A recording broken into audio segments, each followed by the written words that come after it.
केंद्रीय मंत्री और हमीरपुर संसदीय क्षेत्र से सांसद अनुराग ठाकुर ने बता दें कि ऊना में भाजपा कार्यकर्ताओं और भाजपा विधायक सतपाल सत्ती की मौजूदगी में एक रोड मार्च निकाला। ये रोड मार्च था जीएसटी बचत उत्सव को लेकर। बता दें कि केंद्र सरकार द्वारा नवरात्र के पहले दिन यानी कि 22 सितंबर से ही जीएसटी बचत उत्सव जो है वो मनाया जा रहा है और इसको लेकर 15 अगस्त यानी कि स्वतंत्रता दिवस के अवसर पर प्रधानमंत्री नरेंद्र मोदी ने ये घोषणा की थी कि जीएसटी की जो दरें हैं अब उनमें कटौती की जाएगी। उसमें 28% और 18% के जो दो स्लैब थे उन्हें अब खत्म कर दिया गया है। तो वहीं इसी बीच बता दें कि अनुराग ठाकुर ने भाजपा कार्यकर्ताओं और नेताओं सहित ऊना की जितनी भी दुकानें हैं वहां पर दुकानदारों को पहुंचकर उन्होंने खुद से बताया कि आखिरकार इस जीएसटी कटौती में क्या लाभ इन व्यापारी वर्ग को मिलेगा और दुकानदारों को मिलेगा।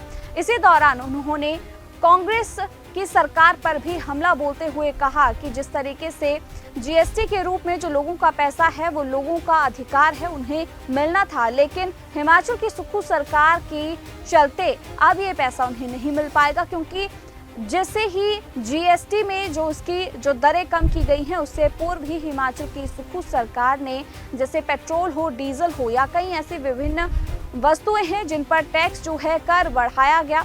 और इसी के साथ उन्होंने ये भी कहा कि बिहार में जो चुनाव चल रही हैं इसमें 100% एनडीए ही जीत दर्ज कर दोबारा से अपना परचम फहराएगी। सबसे पहले तो मैं प्रधानमंत्री नरेंद्र मोदी जी का उनकी दूरदर्शी सोच के लिए और 140 करोड़ भारतीयों के लिए जो जीएसटी 2.0 रिफॉर्म्स लेकर आए उसके लिए आभार प्रकट करता हूं। जब 2017 में जीएसटी लेकर आए तो पीछे सोच एक थी, एक देश एक कर, वन नेशन वन टैक्स, और उस समय भी उससे पहले के जितने कर लगते थे उन सबको एक में समाकर कुल मिलाकर जो टोटल टैक्स लगता था यूपीए के टाइम पे उससे कम हमने कर दिया।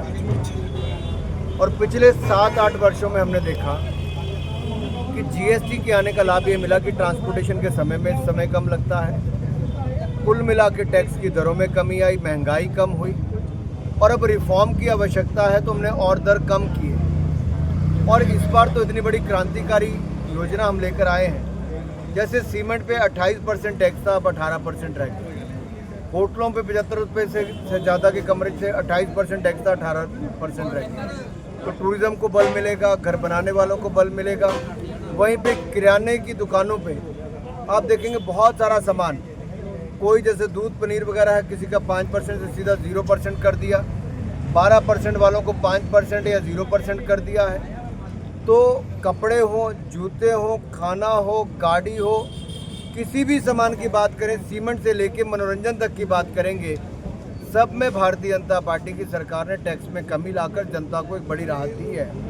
नवरात्रि के पहले दिन 22 सितंबर से इसकी शुरुआत की गई, मोटरसाइकिल गाड़ियों के दाम तक कम हो गए। लेकिन हिमाचल प्रदेश का दुर्भाग्य ये है कि जीएसटी केंद्र सरकार ने कम किया, लाभ हिमाचल की जनता को केंद्र सरकार ने दिया, लेकिन राज्य की कांग्रेस की सरकार ने और उस पर कर लगाकर सीमेंट की बोरी महंगी कर दी। मेरा सवाल ये है कि बार बार हिमाचल के लोगों को तंग करने का काम हिमाचल की सरकार क्यों करती है? पहले पेट्रोल डीजल के दाम जब केंद्र सरकार ने कम किए तो हिमाचल की सरकार ने शुरू में ही 2 बार दाम बढ़ा दिए पेट्रोल और डीजल पर, वैट बढ़ा दिया, फिर उसके बाद बढ़ाया। अब सीमेंट पर भी उन्होंने प्रति बोरी दाम बढ़ा दिया है। ये हिमाचल का दुर्भाग्य है कि यहाँ पर कांग्रेस की सरकार आई। युद्ध हो या खेल का मैदान हो, दोनों में ही भारतीय टीम ने विजय प्राप्त की है, भारतीय सेना ने भी, भारतीय खिलाड़ियों ने भी। लेकिन कुछ लोग इस देश में ऐसे हैं जिनको टीम इंडिया की जीत से खुशी महसूस नहीं होती। वो ऑपरेशन सिंदूर पर भी प्रश्न चिन्ह खड़ा करते हैं और टीम इंडिया के एशिया कप जीतने पर भी प्रश्न चिन्ह खड़ा करते हैं। और इसीलिए ना वो सोशल मीडिया में ना ही मन से उनको बधाई देते हैं टीम के खिलाड़ियों को। टीम की बहुत बड़ी विजय है खेल के मैदान में भी, और हमारी सैनिकों की बड़ी विजय है सीमाओं पर भी, भारत की सीमाओं को सुरक्षित रखने के लिए। तो बिहार का जो चुनाव है उसको लेकर के क्या कहेंगे आप? शायद एक बार जाते हैं। बिहार के चुनाव में SIR बहुत सफल हुआ है और अब चुनाव भी सफल होगा। नीतीश कुमार जी के नेतृत्व में शानदार काम भारतीय जनता पार्टी और JDU और NDA की सरकार ने किया है और आने वाले बिहार चुनाव में भी NDA पूर्ण बहुमत की सरकार बनाएगा और बिहार को आगे बढ़ाएगा।